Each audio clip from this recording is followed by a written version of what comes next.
step in the journey is a sacred step indeed. Just put one foot in front of the other, and you'll have everything you need.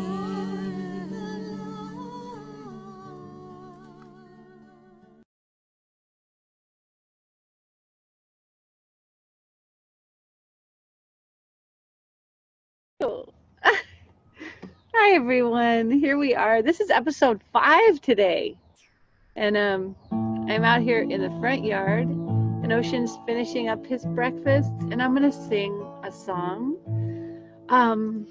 One of the themes, well, really of my whole life, but especially this last week, is the connection, excuse me, to the living matrix, to the earth.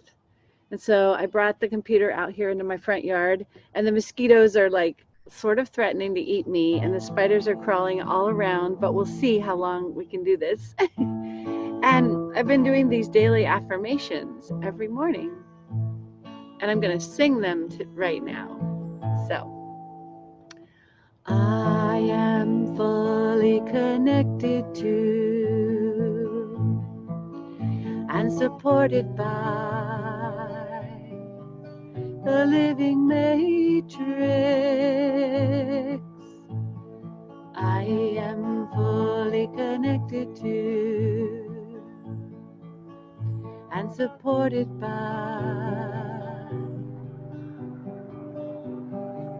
the living matrix.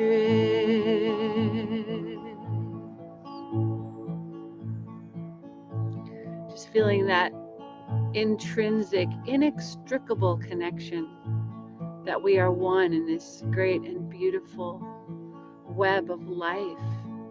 I am fully connected to, and that we are fully supported by it, and supported by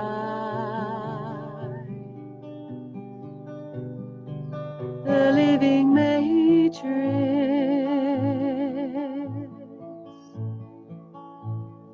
I am fully connected to and supported by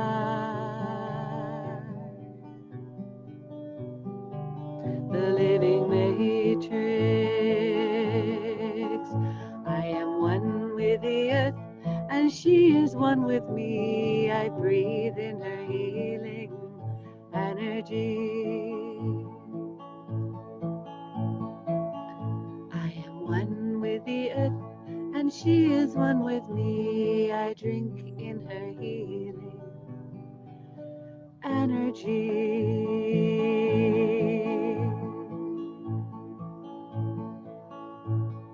Oh, sweet mother, we are one.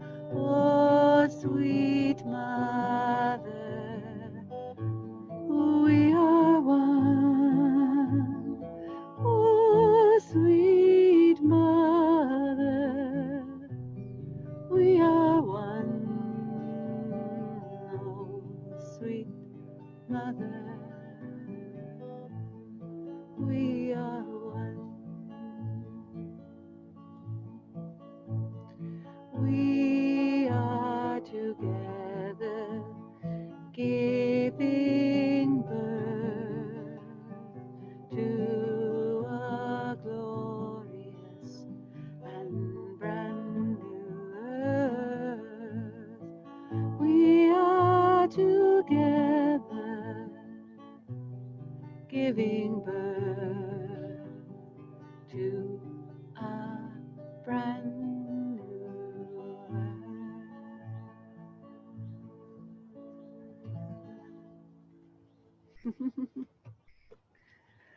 So I decided to sing my affirmations.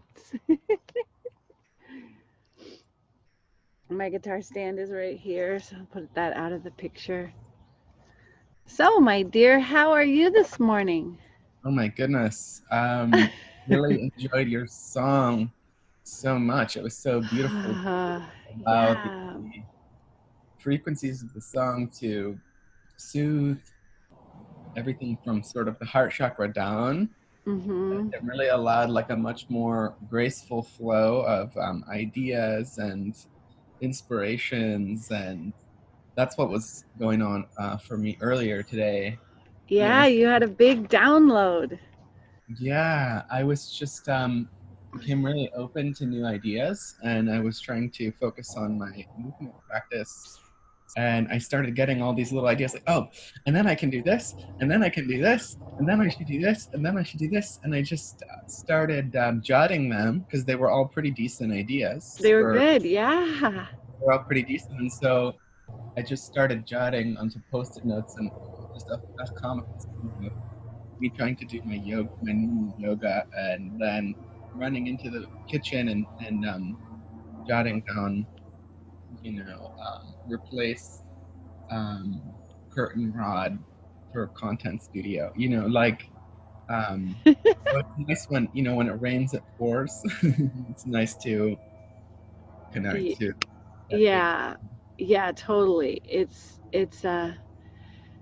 oh, yes, yes, yes, the mind, all the ideas that come, like we talked about in a couple episodes past about the flying fish, and some of them are coming in and they're very applicable for the now moment.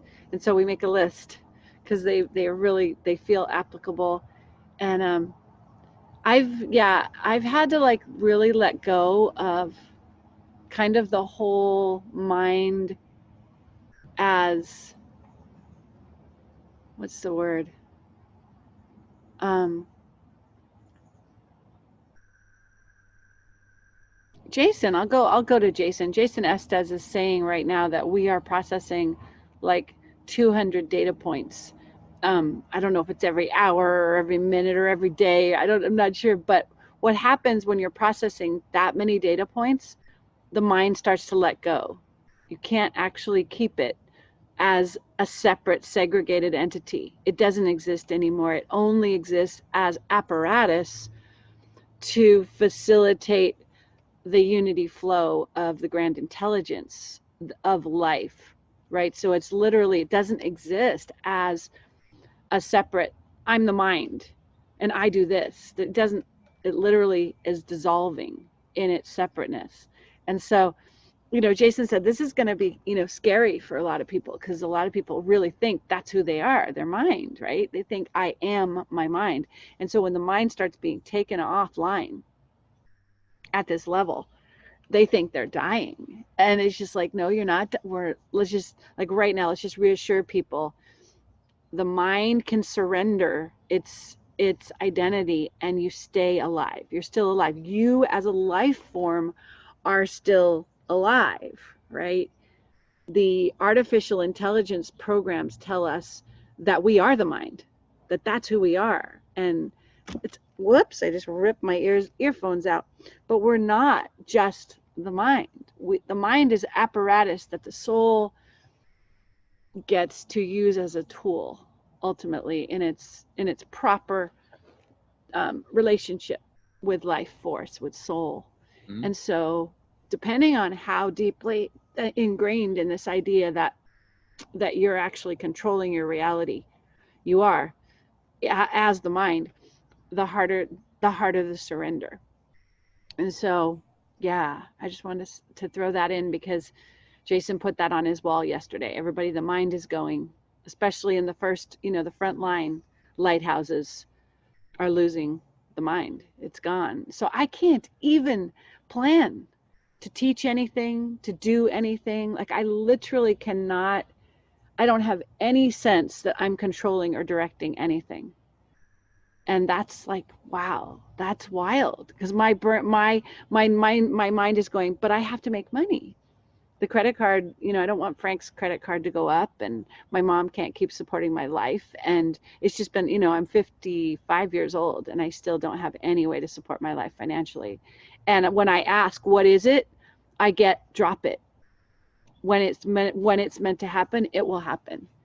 And to effort and push it when it's not meant to happen is actually impeding the greater universal energies that are galactically anchoring into the earth through my body and my being. So I literally am being prohibited from planning anything that will be implemented at a practical level. Totally. I mean, I can do anything that's just like in the flow. Like I can go grab my puppets and do a puppet show for kids online and say, PayPal me if you want to donate, right? Or I can go sing a song and then say, PayPal me if you want to donate. I can be this spontaneous busker that's creating in the moment and then saying, would you like to donate? Basically, that's all they're letting me do. As a You're kind so of, great. You were just dancing with your shawl. I was just looking. I'm just a gypsy, right? And so, but it's like my cognitive mind is like, oh, come on. Aren't you going to give me a position of employment so I can have funds coming in? And the big answer is absolutely. When time is right, things will flow the way they're meant to flow. They're already flowing. They're already flowing. My scarf is already flowing in the wind the way it's meant to flow in this moment. And if it were meant to flow in another way, then I would be given the instruction set for how that comes forth. But I can't go and say, I'm going to make that come forth. That's over. That is over. I don't get to make anything happen. I can only be with what is and be in gratitude for what is. That's it.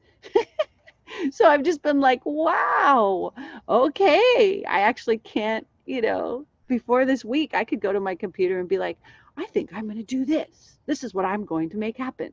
And now it's like, I even think of that and this divine like blast of ecstasy comes through and wipes out my brain and says, nope, you're in the ecstatic flow of now. If you're meant to do it, we'll hand it to you. It'll come into your lap. Like it'll go right here and I'll go, oh, it's time to teach that course.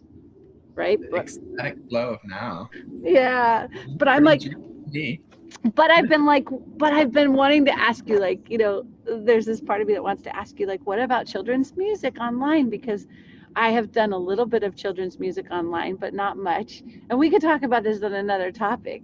But there are things that you're doing that I'm like, oh, I should ask Osun, maybe he's like a mentor for me and that I can follow. Because there's that part of me that's like, follow the mentors, they're doing it.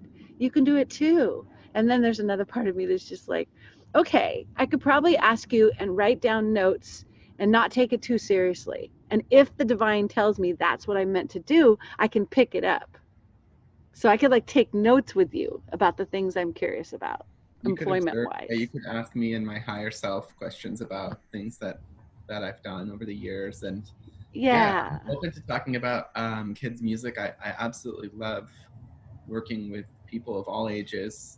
I'm having kind of like a big soul retrieval in my divine feminine and my sacred sexuality. So that doesn't always blend super duper well with being in a school. Yeah. But I'm open to working with people of all ages, and I do work with people of all ages. I started a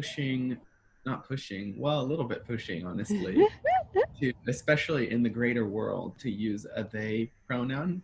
Right. But I'm very fluid in it. And in fact, my real pronoun, my secret pronoun that nobody knows is love. And I just released an ebook for pre-order called My Pronoun is Love. And it talks about my path and my journey of expanding outside of the boundaries of some of the school teaching and work I've been doing into a more inclusive and expansive path. I like that. Love. A bunch of information about my path.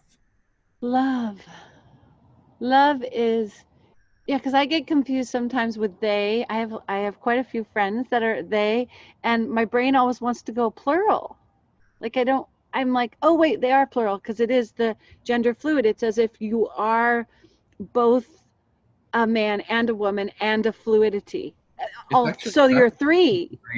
Yeah, on a light work, extreme sports light work perspective on pronouns is actually a really fabulous topic that Let's talk about it, because I get confused. I always tend to call my friend she, and I forget, and it's really hard for her, them, Direct on the one.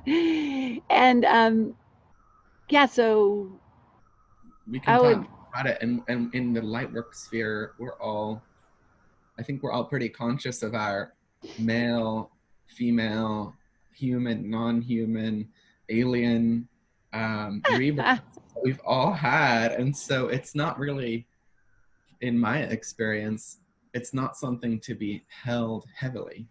yeah, it's really not that new. I mean, because we're all actually at the level where I guess where you transcend, I don't know, seventh, ninth, 11th dimension, we're hermaphroditic. There's not really even a gender at those super high levels, you know? So it's like we all carry the masculine, I'm going to drink a little water, and the feminine. We all carry both, right? Mm-hmm. Yeah. And in addition to that,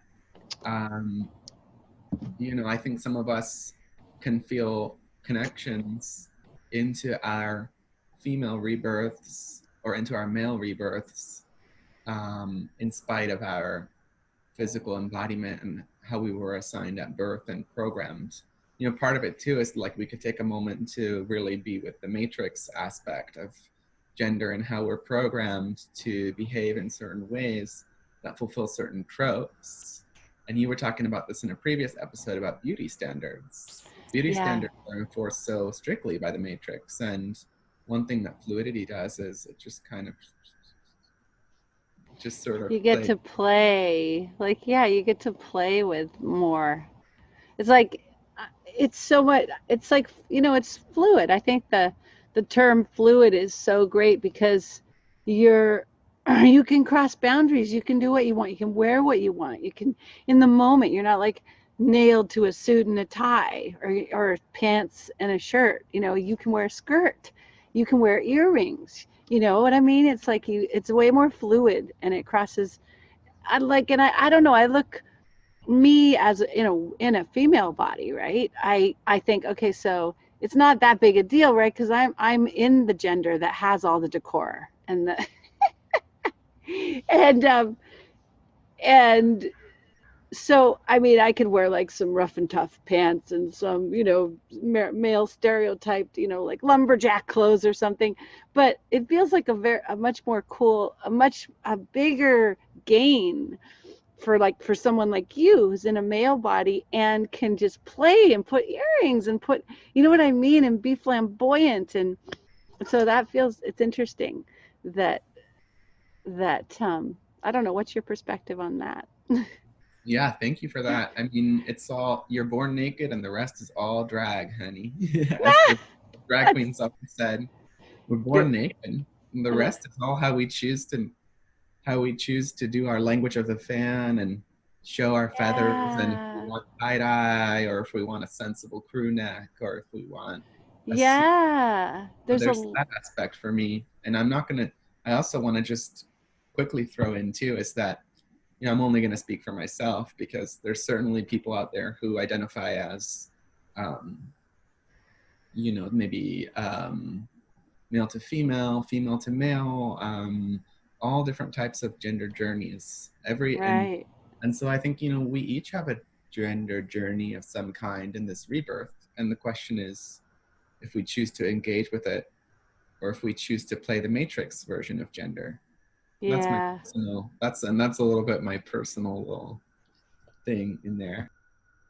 yeah. I mean, I think that some people feel that desire for the more fluid expression, and some people don't have it as much. Like my husband, he doesn't really have that much, and it's like there's nothing wrong if you don't have it, and there's nothing wrong if you do have it. And I don't really have it. Like I don't have a sense of myself in the masculine embodiment, although I feel actually, I mean, I have a lot of masculine energy, the intellect, the I think, yeah, yeah, we all have a divine masculine, and we all have a divine feminine, and we all yep, have an inner child, and we all have a yeah. different family dynamic on the inside. Family dynamic, I like it. Yeah, totally.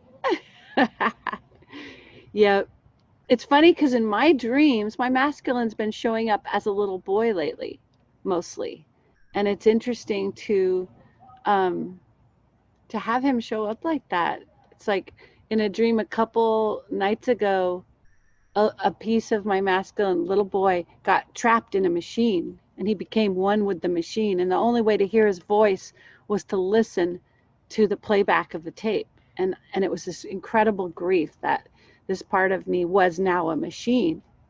And wow, it was intense. When I woke up, I was like, whoa, am I a machine or am I human? The mosquitoes have found me, and I may have to go inside pretty soon because once they send out a scout, they all come, but we'll see. Um, and so that was that dream. And so I did a lot of work on the trauma being turned into, assimilated by, consumed by a machine.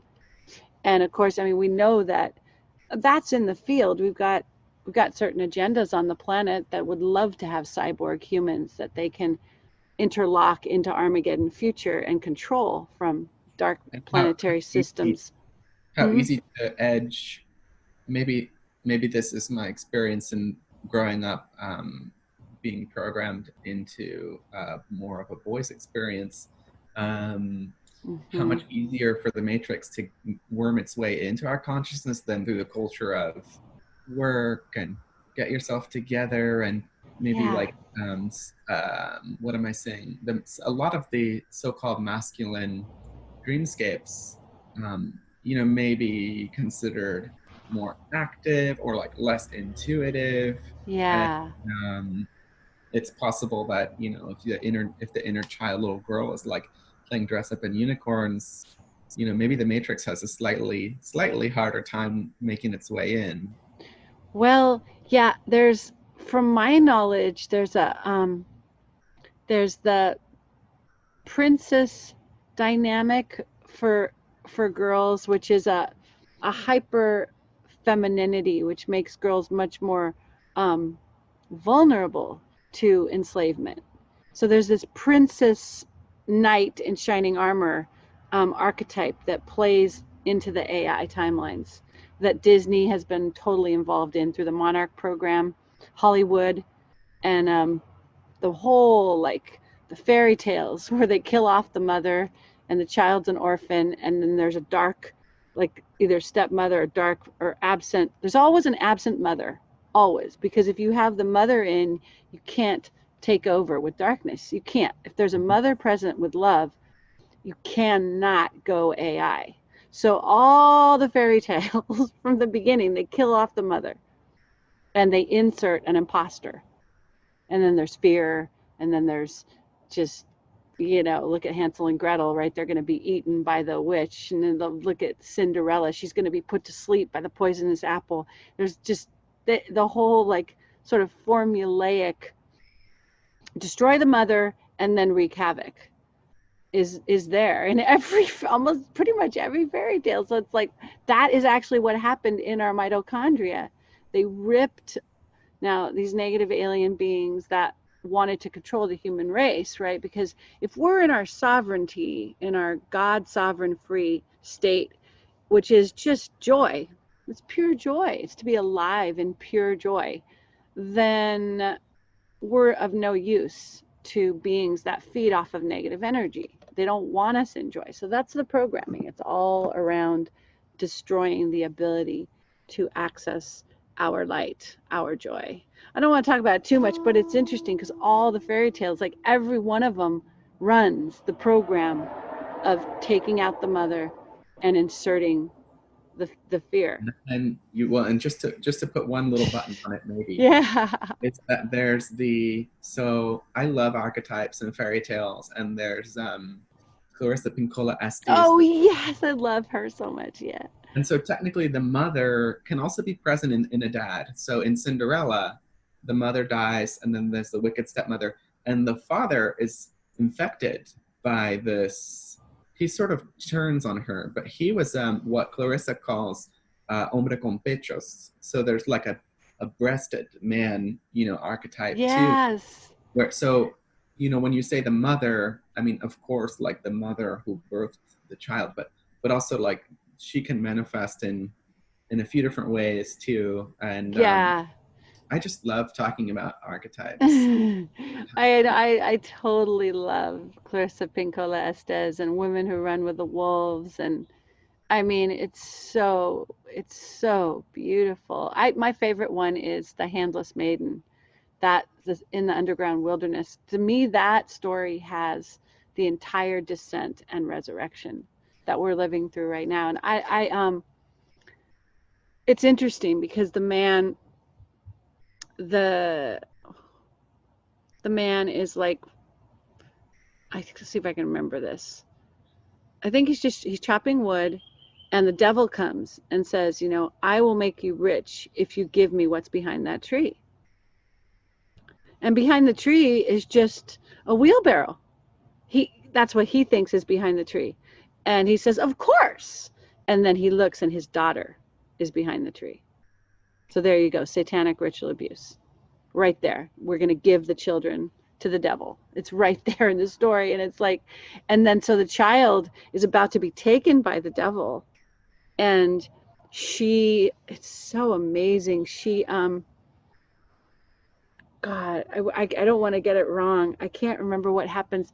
Somehow, it's kind of gruesome, but it's symbolic. Her hands are chopped off, and she weeps on the stumps that are her hands, and her tears are so pure that the devil can't touch her.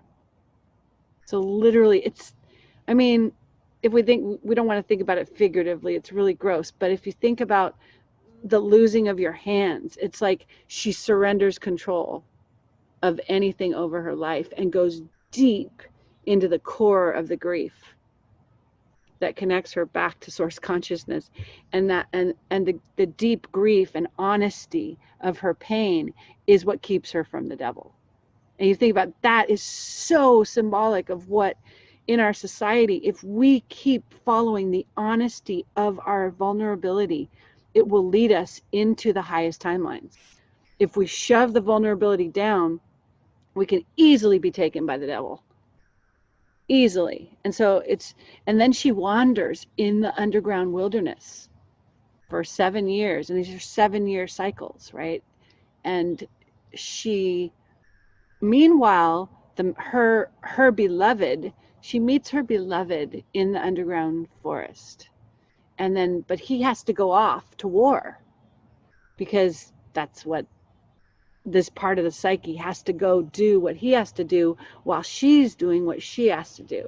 So she's in the underground wilderness learning how to eat from these magic pears and sip the nectar and find the food in this state of total darkness, to wander and begin to find like her intuitive, innate, liminal senses in this underground wilderness. And so that's what she's doing. She's journeying. Now he's off at war, fighting these battles in the topside world. That's what he's doing. And then they come together. When they come together in the underground wilderness, they make love. And so she's pregnant with a child. And then he goes to war. I missed that part. I'm totally butchering the story, but it's so cool because in the end, so what happens is she has the baby and she goes to live with her mother in this little wood. Is it a woodshed? Oh God, there goes my battery. Okay, I have to go inside. And what happens is the devil. So she writes a message the mother sends a message to the masculine who's at war, to the man, to the husband, to the father. And she says, you know, your wife has given birth to a beautiful, baby girl. And the devil comes, the messenger falls asleep at the river. And the devil comes and he substitutes the message. He takes the real message and he puts, she has just given birth to a half, a maimed, deformed, horrible, right, devil child thing. And so when the wife and the mother, when the masculine gets the message, he sends back, I will love my child no matter what she looks like. I will love her unconditionally. And then again, the messenger falls asleep at the river. And the devil puts a thing that says, kill the child at once. Right? So this, I mean, it's incredible. So when the mother and the daughter get the message that the masculine wants the child killed, they have to run and hide. Like they have to take refuge. As I'm running, it's kind of funny. I'm taking refuge where my battery is to save my baby, right? We got to save the baby. They're gonna kill the baby. He's gonna kill the baby. So we've got to go and find a little house in the woods where nobody will find us. We have to leave the city, leave the village, become anonymous. So they're on the run now. As I plug my battery in, the timing is so funny. Okay, if I lose you, we'll do it in 2 parts. Okay, where's my plug? So, No rush. so then, so funny. Then, now we're in the tropics. Beautiful seabirds. See you, horsey. Okay, excuse my face really close. Okay, there we go. Da da da da da. So they find a safe place out way far away in the forest. And now the masculine, the man comes back from the war and he's like, where is my wife and my child? Where have they gone? You know, where are they? Because this is like his whole life is waiting to be with the baby and his wife. And he's like, he goes, oh my God, they're gone.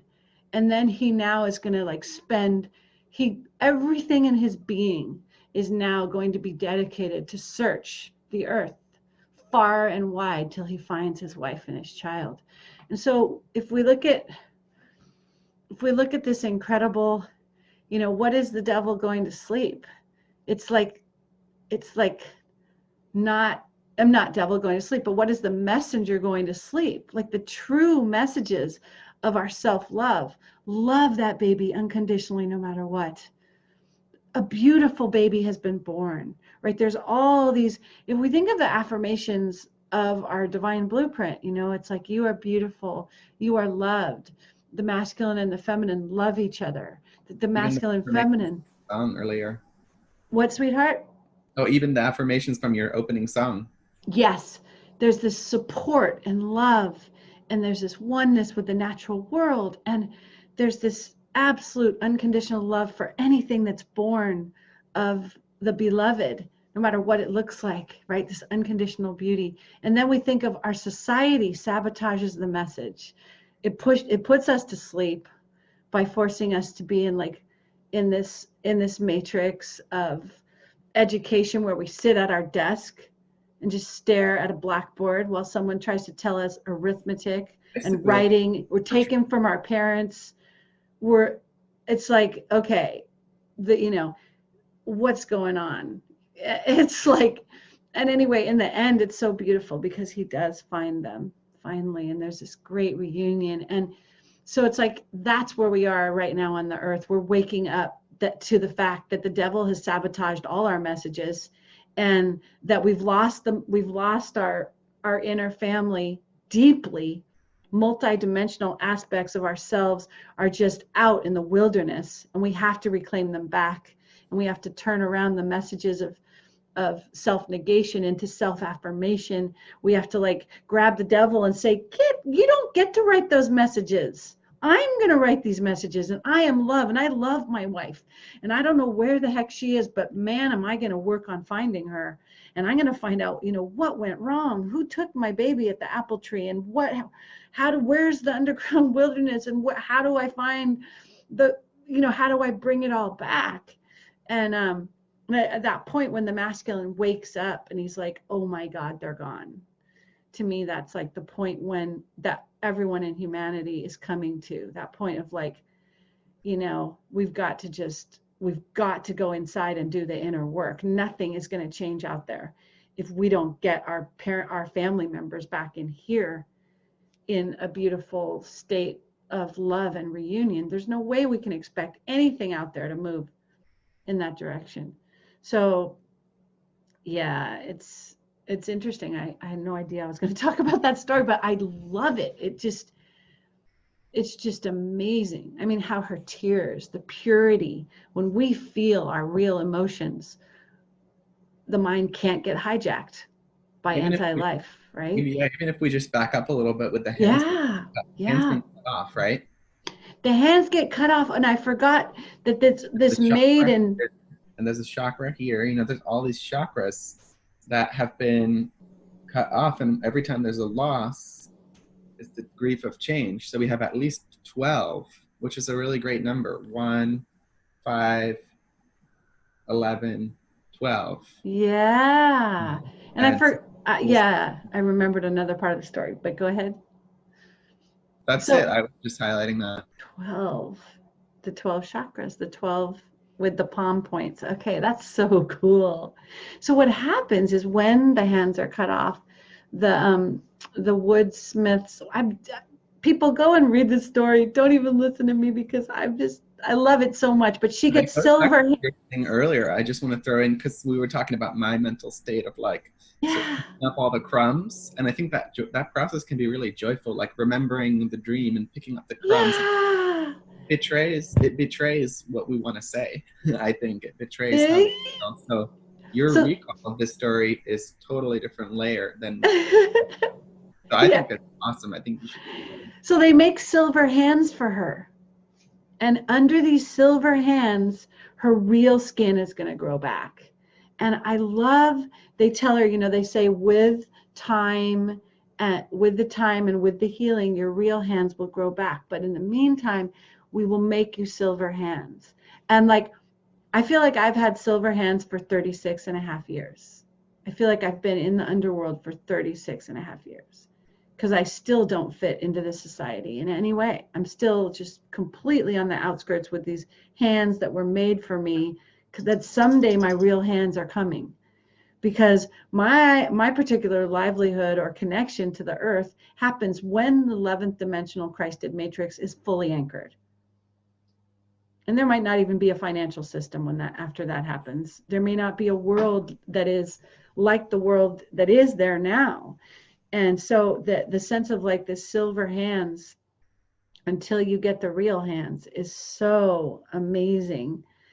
And in the end, she does get the husband is looking for her. He will know her by her silver hands, right? Because when the cut happened, when he met her in the underground world, he met her with silver hands.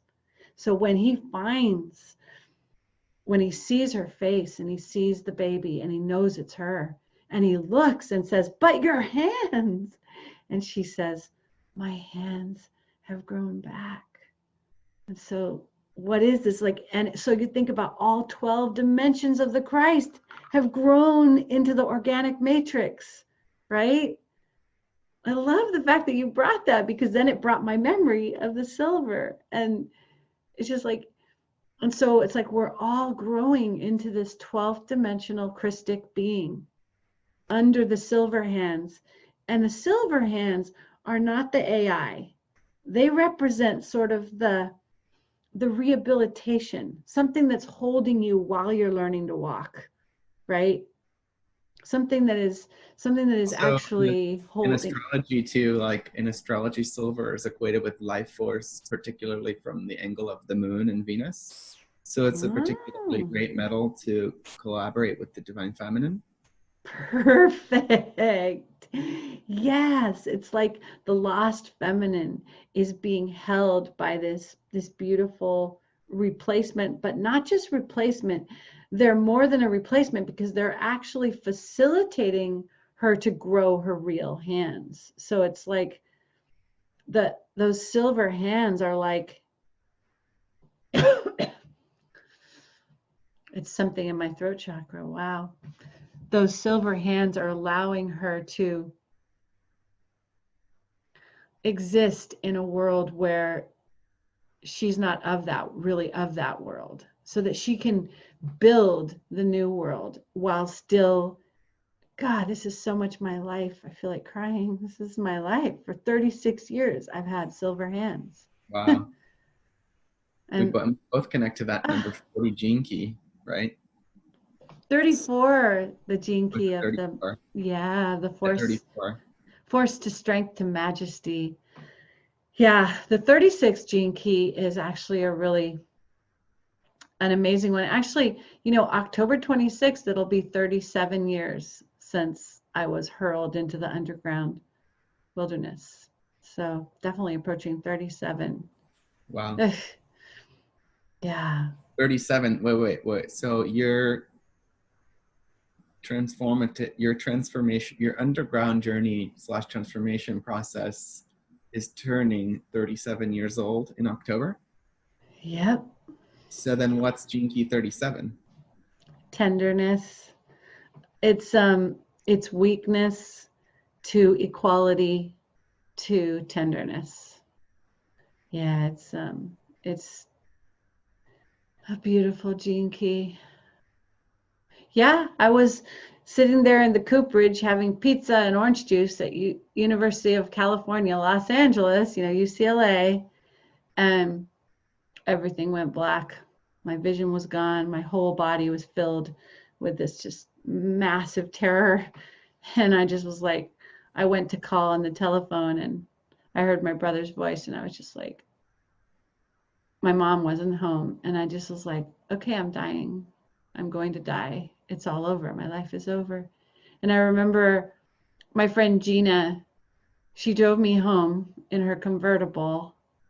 And I remember I was wearing this green and white dress and it was like 90 degrees. And I had just taken my astronomy midterm. October 26, 1983. And that's actually the anniversary of Tiamat's explosion, which is my logos is for planet Tiamat. So Scorpio season 2. it was, Sun in Scorpio. yeah, Scorpio and Tiamat right on October 26th was the day when all the time fields had that wound. And so the explosion just occurred inside of me, the same that happened to Tiamat. And I was shattered into all the pieces that my soul was actually being held together by spit and duct tape for the first 18 years of my life. Because my shaman, when I met him up in Portland, he said, you were shattered into 627 pieces. And so at age 18, I had, just like this really preliminary matrix that was held together by massive AI, cognitive, self-hating, dark shit matrix was holding together like 20 pieces. And when the whole thing blew, I was back to 627, completely shattered. And that was the beginning of, I remember being in the car, my green and white sundress, the 95-degree heat, the convertible, and we were on Venice Boulevard going towards the coast at 3:20 was the panic attack, 3:20 p.m. Pacific Standard Time. And right around like 3:45, we were driving across Sawtelle and Venice Boulevard. And on the radio is playing Vamos a la playa, Vamos a la playa. And I'm like, that's the last song I will hear before I'm dead. Because it was like just the barely grip of my identity on this reality. And yeah, that was the onset of the dismantle of my whole life. And it's just gotten weirder and weirder. It still hasn't coalesced into anything I can work with. I'm completely on the outskirts of everything. In 2018, I thought, I'm going to teach an online healing class and I'm going to get back into the matrix and be a part of it. Nope. It wasn't even what I thought it was. It was my soul calling my mom to take a second mortgage so I could change her timeline into a more abundant one. So it wasn't about anything I was going to get. The human me gets nothing. It's all about the galactic and the earth. I just am a placeholder here. Like I'm the silver hands. It's like, so it's a place of what? You just have to keep surrendering. I was going to say a placeholder is actually a pretty powerful bubble, the space. Yeah. receptive. It's kind of a yin aspect Yeah. to be So a my, placeholder. It's a strong. yeah. It has these, not to, just riffing and playing a little bit with. You just piqued my interest on idea of being a space holder, because I changed my name to an open circle in like kind of a queer Prince move, the artist formerly known as. And so my Uh-huh. placeholder, literally, it's a circle. This is my name. In My your name. circle, in your, like your symbol that shows it's you in your group. My driver's license and everything. So this idea of a placeholder, in math class, they always said the number 0 has, it's not really a number. It's just a Yeah. placeholder for the concept of emptiness. And 1 is a real number, because you can have like 1 zucchini. You can have 2 zucchinis. You can have half a zucchini. But you can't actually have 0 zucchinis. But on the astral dimension, you can. So the idea of a placeholder is Interesting. like already an astral being, and so I'm just alchemizing with you a little bit into No, the. yeah, I'm totally open to that. I think I can feel that victim energy, when I start talking about, complaining about my life, because like there's a lot to be grateful for in my life, and there's a lot, there's benefit, there's beauty, there's genius in the disconnect, right? Because the disconnect is what allows like the stairway of 12 dimensions to unite themselves upon the fascia of my body, because my DNA hasn't closed down around any role, right? So I can literally be like a womb that the universe can bridge everything it needs to bridge. Yes, Queen. Now you're talking. I mean, no, I totally, I so appreciate your story. Of course, I would never minimize your adventures in the underworld for a single second. It's just since we know each other, I just like spin some of it around a little bit. And I was just reading this book on yin yoga last night, and it talked about that slow and sustained and intentional process over time, gradually just opening the entire fascia network into greater openness. And it's just like such a cool thing. But from other perspectives, it might look like, what is that person doing? Like they're not even doing anything. Yeah, that's so funny. I know. Yes, it is. What it is that you're right. The fascial network, actually the crystalline plasma, the plasma light circulates through the fascia. That's like the circuitry of its transport system through the body is in the fascia. So, wow, that's amazing. That's really cool. Wow. Yeah, I'm going to take a breath too. I should take a breath, huh? And so it's like one thing I wanted to bring this week was because last Sunday, I had the whole drama with beautiful Dante, and Thursday night, July 16th, after we talked, actually, our last call, I had this real like crisis with Frank, so intense. And I told Dante, I'm breaking up, I'm separating from Frank. I'm not going to be in the class. I have to just go my way. I felt like I was going to become even more of a hermit and like go into the wilderness or whatever. I didn't know what was going to happen. And I, right when I said I'm separating with Frank, it's like the whole entire matrix of duality just crumbled. And I was in the middle of a field, and I was one with everything. And this spiral, like this presence just came in, and it was like, you are source. You are source of everything. You are the center of your life. And it just was like, you're done with this game. This game's over. This game's over. And that night I'm like laying in bed, and I open the door to this room, and I look in there, and there's like, maybe 2,000 people or 1,000 people sitting in this room. And I'm like, oh my God, you're all mine. You're all part of me. You're my cells. You're my everything. This room has my energy field, everything that's me. And I noticed that everyone's just sitting there with this glazed stare, just like,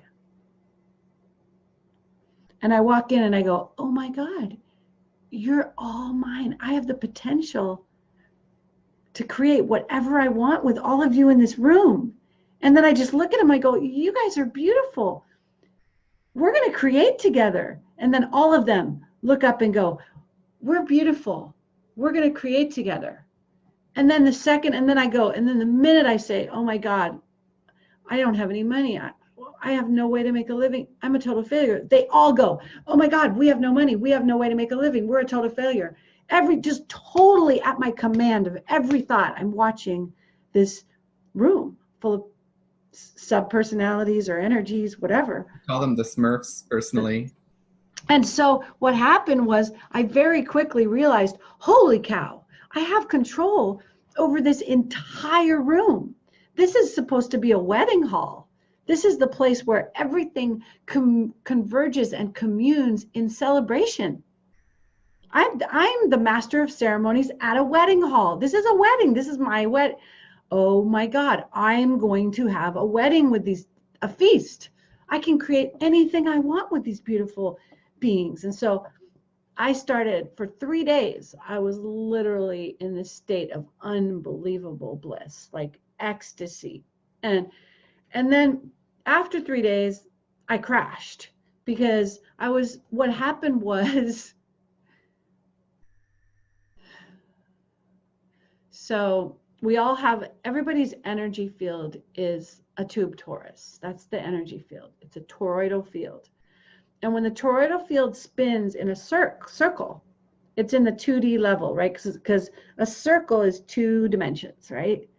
But what happens is there's an unlock point where the toroidal field starts to spiral. And that's when it breaks the curse of the 3rd dimension. It goes multidimensional. And that's what happened on July 16th. I went multidimensional. But when the spiral, and when you go multidimensional, you know yourself as the now creator at the center of your life. Literally, like everything is commanded by the now center being. But see, this is the part that I think could actually, benefit people. When the spiral starts to break out of the circle, there's a sense of, I've got to control this thing. Like, I've got to make more and more bliss happen. Like the mind is like, I can do this. I can spin the record. I can play the right song. I can do the creativity that's going to make this happen. And then you crash because the spiral is not something you can own. It has to embody. And so then when it starts going into the lower chakras, it brings up every single shadow frequency of everything that you ever never wanted to feel. And I've been in bed just in massive labor for 2 days since it crashed, and the spiral started screwing its way down through the enema in the lower body. And then the spiral itself is talking to me saying, I cannot be controlled. I am life itself. There's no ownership here, which takes us right back to the 200 data points. You can't hold on to the mind. So this manic behavior of trying to like I'm gonna spin the spiral. It's me that's spinning it. It's like bullshit. It's really not. It's literally like it's gonna have to embody you in your whole being, and then you become the embodiment of the spiral. And so after my crash, I'm now like very sober in this deep dive into where the spiral is just churning in my lower belly, and just like it's doing its work because it wants to be really present. To shout you out, Sarah, you're so good at noticing the feelings and at describing them, describing churnings and the lower churnings and the oh my gosh, and there's the high points and there's the nadirs, the low points of the waves, and it makes total sense to me because this is not your recreational light work, people. This is extreme sports light work, as you said. And if you're catching the surf, you're gonna crash out. a bunch too. And I'm not really a surfer, but for me, it can be comforting to remember that it's par for the course. Yeah. And at the same time, my personal danger is to minimize the crash shots. The crash shots you have to feel. I mean, you know what I mean? Like, that's just my thing. It's like, I'll get really inspired and really creative, and I'll come up with a bunch of, and my guides will tell me a bunch of things, and I'll write my dreams down and maybe inspire some people, and then I'll remember to take care of myself, and then, you know, and then I'm exhausted, and then I'm like, oh, here comes like that difficult aspect. Okay, here we go. And so yeah, I think it's so good to get really lucid about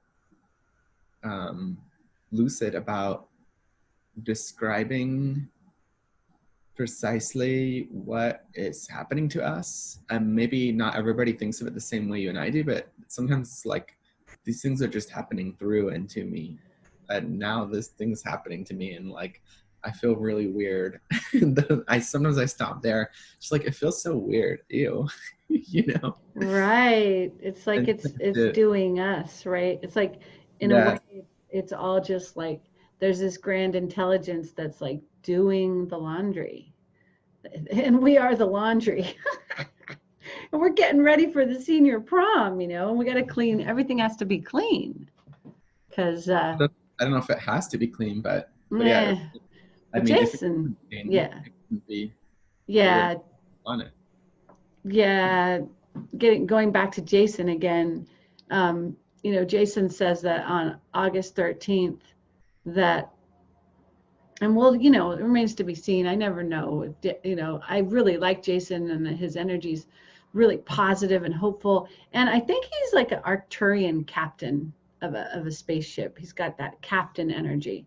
And I really, really like Jason, but we'll see. I mean, I'm always waiting to see if it's really going to happen like this. But he is saying that on August 13th, it's like the vacuum seal that has prevented all the contents of our subconscious mind from becoming one with us is coming off, which means every single thing you reject is going to stick to you and you're going to become it.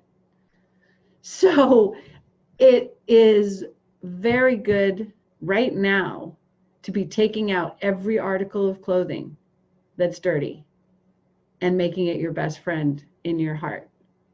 Because we're not going to have that choice. We're not going to have the luxury to be like, oh, look, here's my dirty sock. Oh, here's that dirty underwear from whatever that date was. Oh, here's that. What we're not. It's all going to be in the chaos bubble will be burst, and it will be all over us. So it's like, at least if we do it now, we clear it now. He says it's like we're in a holodeck right now. We're just in a simulator. We're not really processing emotion. We're just practicing for when it all hits. And that's pretty amazing. I mean, he's like, but you won't ever have to cycle through it again. From August 13th to October 28th, we're finishing a sector that we've been in for thousands of years. And it's like, it's the completion of duality. You know, we're going to duality light. This level of duality is being completed, right? Yeah, absolutely. I'm not fully plugged into that information, but it feels there's other astrology aspects that are going on around that time too, and it definitely feels true to me as like what a huge opportunity to do some purification.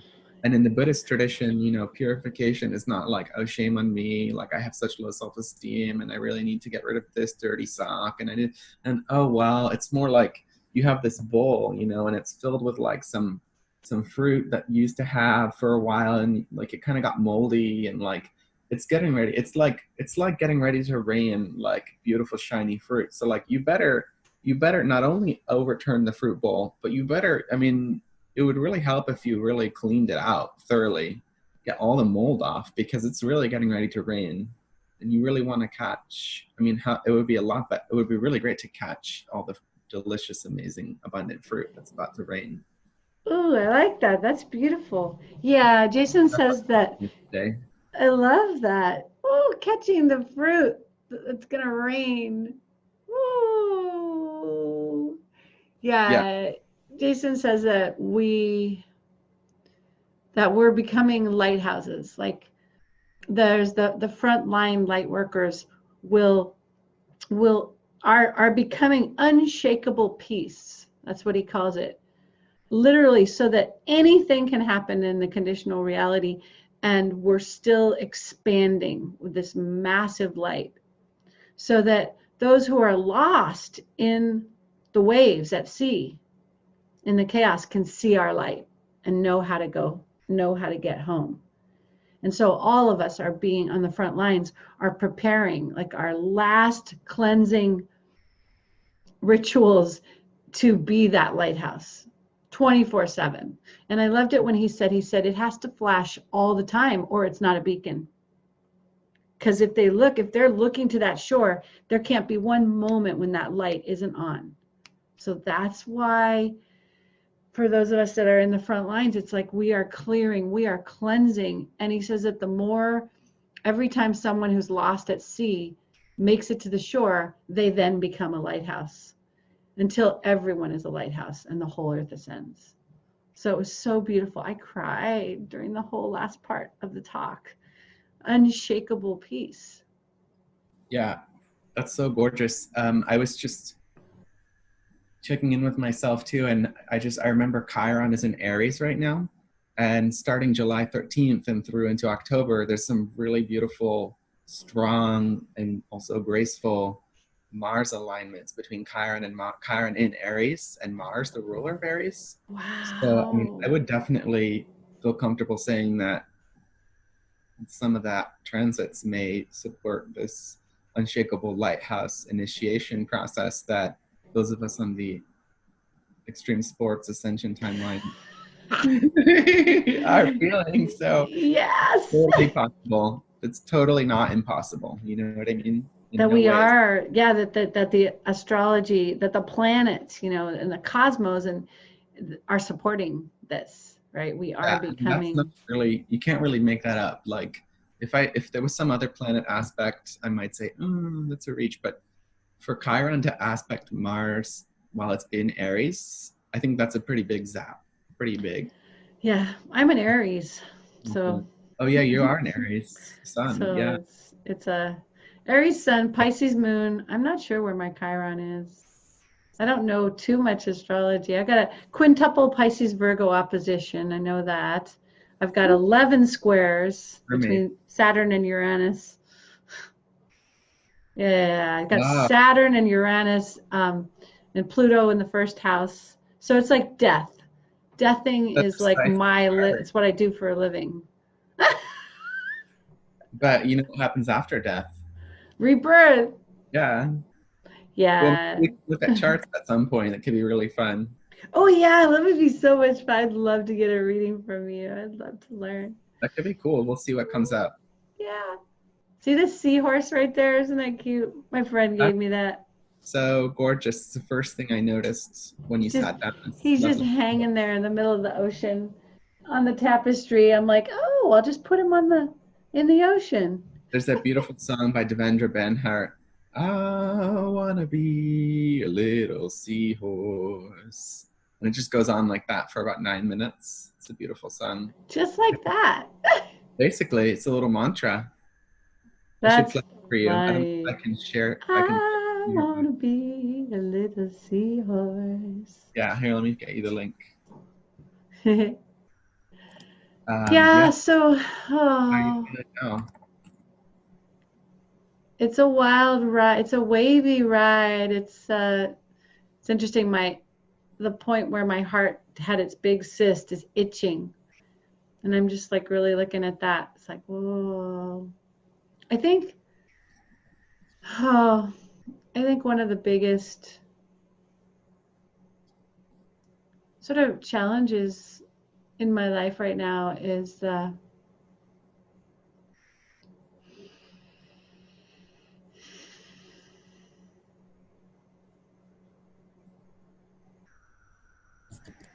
just opening to opening to let love in. That seems to be the biggest thing, you know. It's like with my husband, I set it up so that I would have to open to love, like honestly, deeply make the choice to risk letting him really love me. And there was going to be no handicap. There was going to be nothing outside myself. Like I don't have a big physical attraction to him that gets me into a fantasy bond that takes me out of my being. It is a sober love. And so I have to feel the deep terror of letting someone love me. And I find fault with the physical. That's how I prevent the love from getting in, is I start judging the physical. And I'm just like, I'm not attracted to you. We're getting old. I need someone that, you know, I go through this whole process. And it's like Dante's telling me and Divine Grace is telling me that this is my problem. This has nothing to do with Frank. If I got in another relationship, I'd do it with that person. It's my fear of letting love me. So don't even get lost in the mind, you know. Sounds like you're riding a dualistic wave of separation and unitive consciousness. Yeah. Yeah. And sometimes I'll just take off my glasses because all the separation comes through the eyes, all of it, you know, and I'll just take off my glasses and I'll just love him, you know, because I know when I look at my face in the mirror, I don't love it. I probably wouldn't date myself. I certainly probably wouldn't marry myself, right? I mean, no, it's like a Brad Pitt, Tom Cruise. You know, I've always been attracted to the archetypal, beautiful, you know, Hollywood. I was raised right near Hollywood. And the woman, you know, Hollywood women. I was raised, and there is a Nazi program that literally has you like looking at how far apart the eyes are, how big the nose is, everything. It shows you the exact coordinates. And if it doesn't match, I think they call it phrenology. Yeah, it's an Aryan program, and they used it in the Nazi camps, Yeah. and of course the Jews all had big noses. Something about this, that I totally feel you. The separation consciousness and the grief, it's like it's all here. You know, like I almost want to find EFT. I've been practicing EFT. Yeah. You're not really supposed to tap on your face too hard, but I almost want to find this. And I was trying to do it the other day, and it was just so hard. It was just, why was it so difficult to say, you know, I'm sorry, I love you, I forgive you. Right, like all the things like the online, you know, neck cream to make your neck wrinkles dissolve. Oh yeah, there's Belly all fat.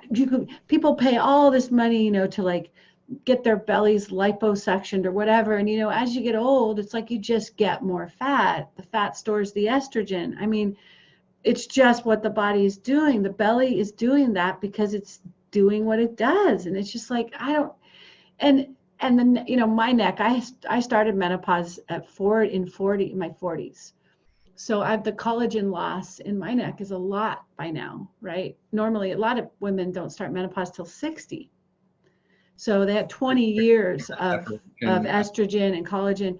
So I have to really, and I make Facebook Lives all the time, and I always see my neck, and I see my nose, and I see my widow's peak, and you know, and I just think, no, I don't want that. You know what I mean? No, I don't know. Don't show a profile, right? It's like, don't show a profile.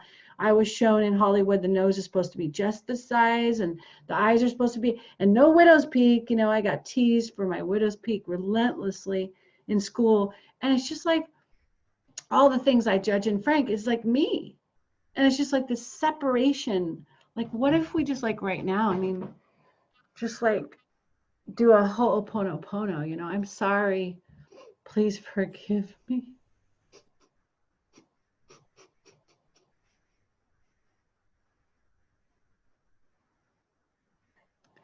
Yeah, so anybody who's watching this, you know, if you tend to judge your physical package, you know, if you tend to judge what your body looks like, what your face looks like, and you tend to compare it against some kind of a ideal, and you always come up short, let's just do a ho'oponopono.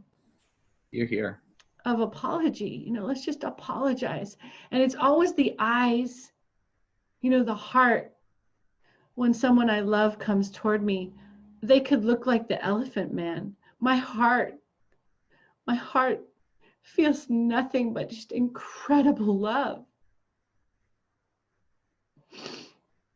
You know, if someone is bringing lavender flowers toward me, my nose smells the lavender. My heart and my nose don't betray me. It's only my eyes. And so when we think about the eyes, right, it's like they're coming through the frontal lobes, the judgment in the frontal lobes, because the occiput itself would probably have a clear vision that's unconditional intake. So there's something that happened in the frontal lobes of the cerebral cortex to cause this comparison, rejection thing. So the first thing we have to say is, I'm sorry. I'm sorry. I'm sorry to you. Well, and I'm sorry to myself. Yeah. Sometimes the divine masculine facet of me has to step in front of the mirror and just say, I'm sorry, because sometimes we can't say I love you. Yeah.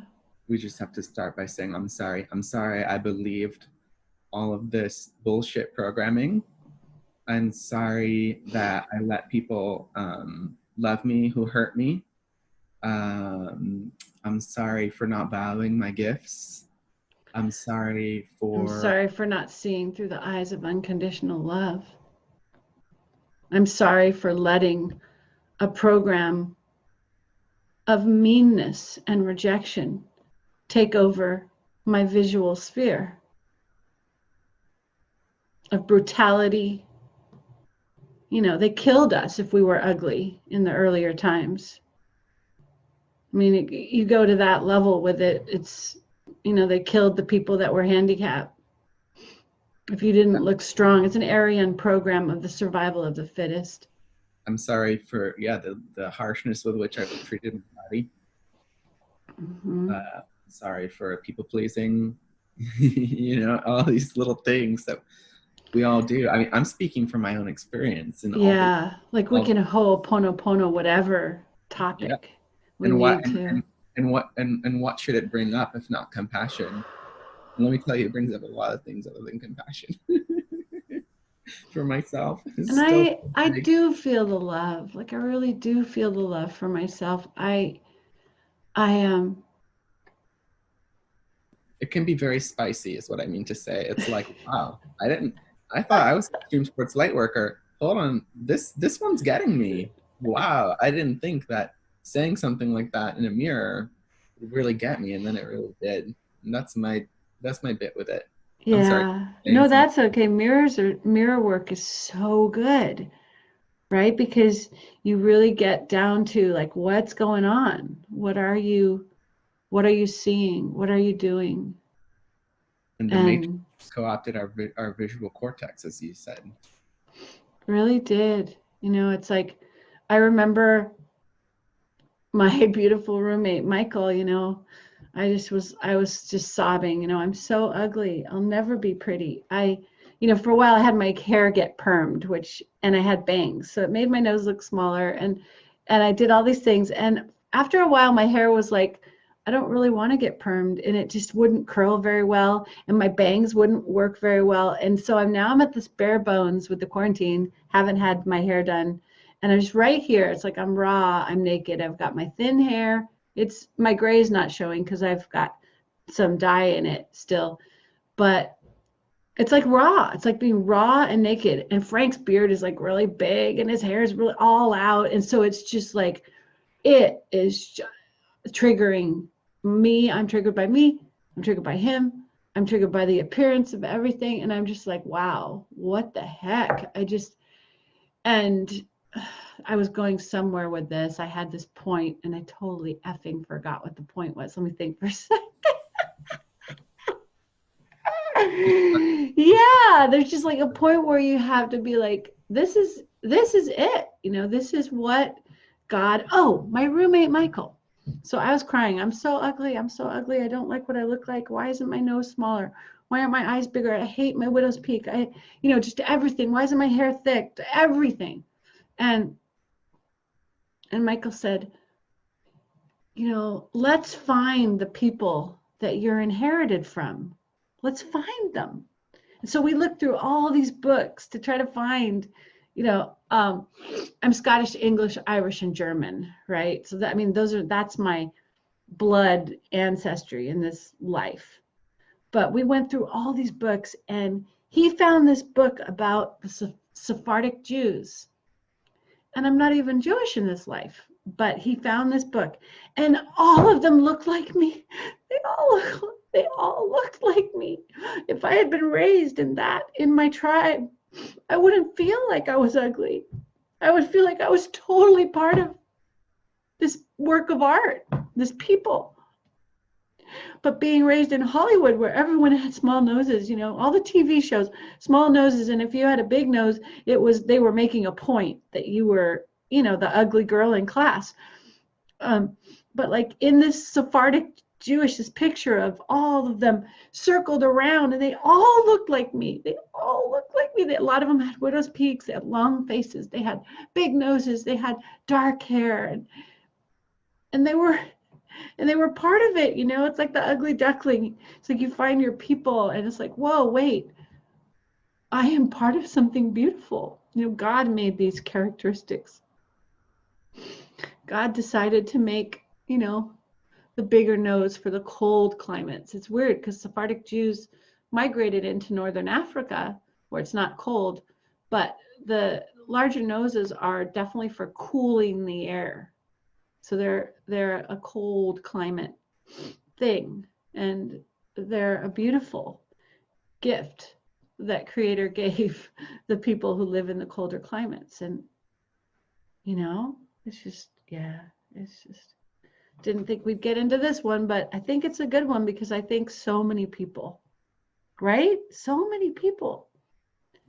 We're fluctuating between separation and unity consciousness. And we are talking about mirror work and the journey of the Ascension timelines and embracing all the different yin and yang and feminine and masculine, fluid, dynamic energies, whether we identify as gender, queer, fluid, non-binary, or cisgender.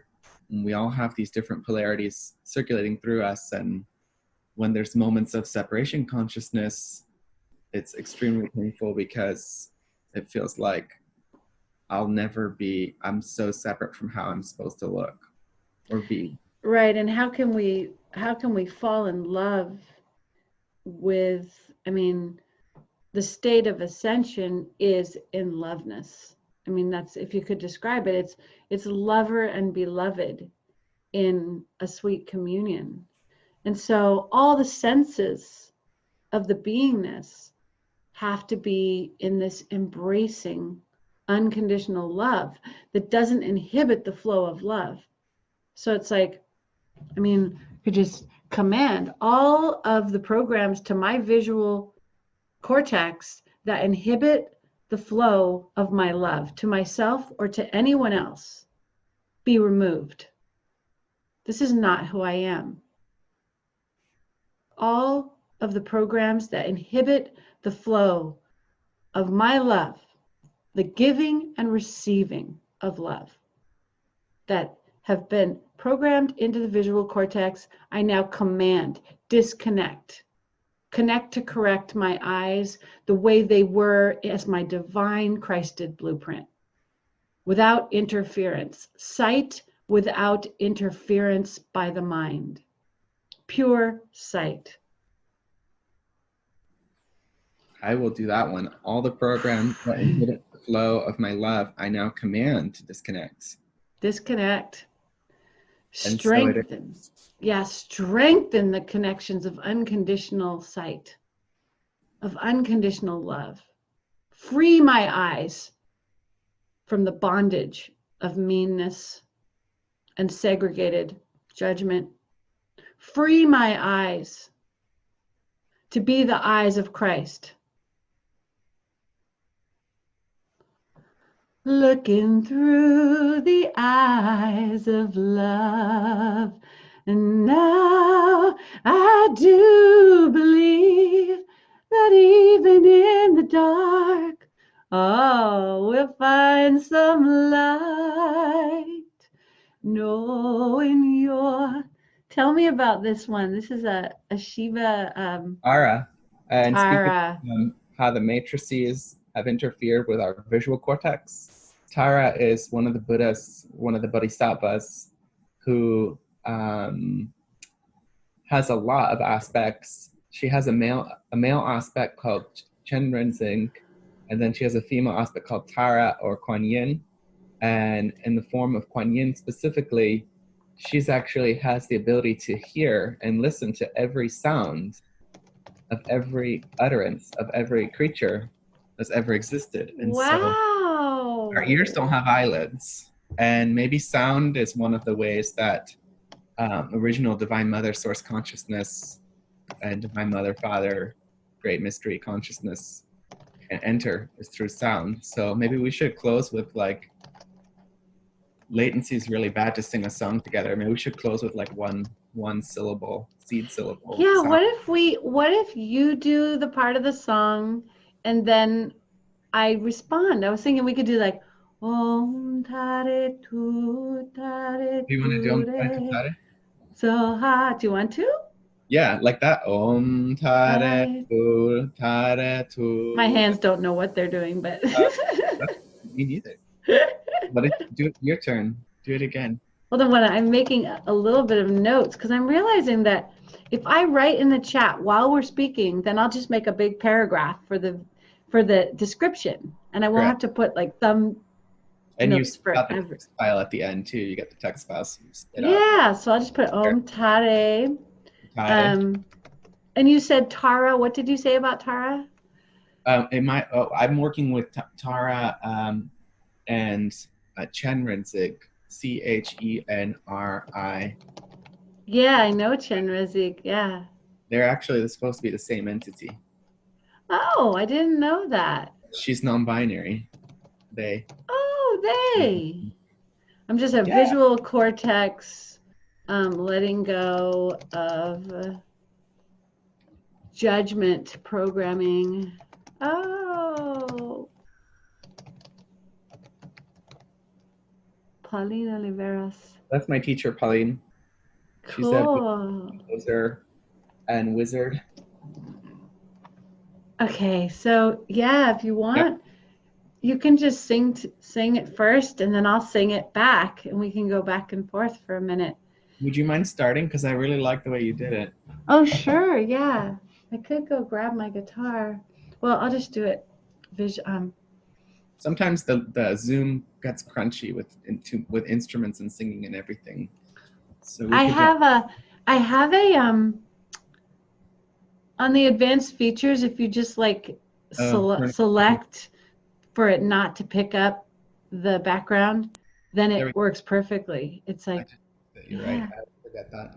Yeah, try that. Okay, but anyway, let's do a cappella. Om Tare. So as we're doing this, let's set an intention. So I know Tara, there's so many Taras, white Tara, green Tara. It's like infinite compassion, right? Om Tara Tu Tara is for white Tara, and she's quick wisdom, fast ascension, special help. She's the soul star. Okay.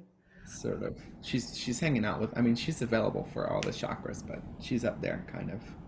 Okay. And what's the green Tara? What's she? Green Tara. I don't know her as well. I've been plugging into white Tara. There's another mantra. There's many aspects in Tantra, and in Tantric Buddhism, Vajrayana, there are many aspects of Tara. In fact, there's like all different rainbow colors of Tara. So I'm curious. Okay, let's just do that chant. Tara. Yeah. A rainbow Tara would be fun. Okay.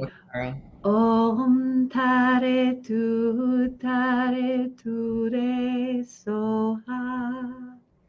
Om Tare Tu Re So Ha.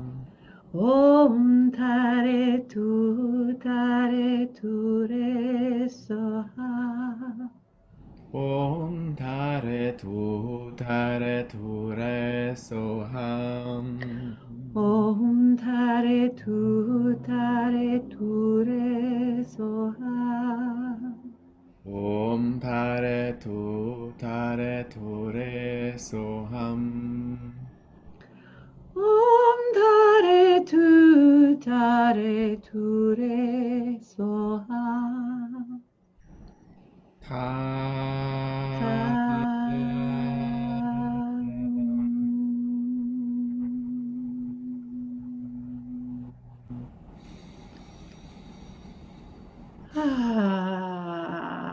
Yeah, sometimes I say swaha and sometimes soha. Mm-hmm. And then Tam, Tan, is her root mantra. Tara's root mantra. Tom. Instead of like Om and so forth, she has a root mantra, which is Oh, Tam. Tom. Tom.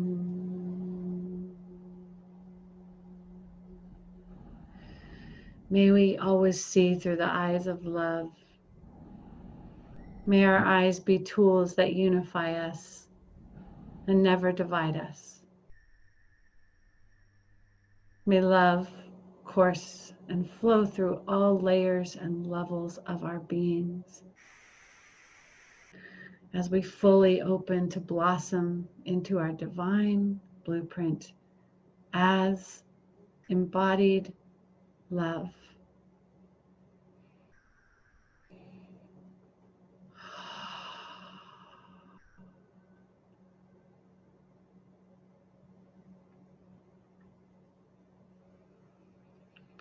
And so, Ocean, I just want to say that